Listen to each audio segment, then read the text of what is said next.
Naši se není, pěkně si ji přečtěte, vystavte si ji někam a přiuklít se rovnou nejlepší, ať se fakt daří a ať si hlavně užijete. Já bych hrozně přála, abyste z toho měli radost, abyste to prostě četli rádi, abyste kvůli tomu měli úsměv na tváři, stejně tak, jako doufám máte z našich videí, tak abyste měli i z knížky. Já doufám, že se vám knížka bude líbit, doufám, že si třeba vezmete příklady z těch rad a tipů pro ty, co třeba chtějí začít natáčet a asi jen prostě všechno nejlepší tady v té knížce. Ja teda dúfam, že čo najskôr vyjde audioverzia tejto knihy, aby ste si to mohli počúvať po večeroch, pretože si budete kaziť oči.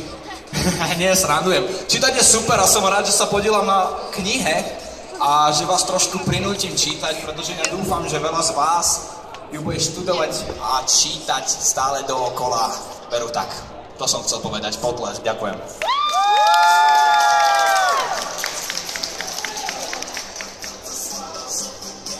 Ideme na to? Dáme aj odpočítavanie? Poďte so mnou! 10, 9, 8, 7, 6, 5, 4, 3, 2, 1. Rozbité okno.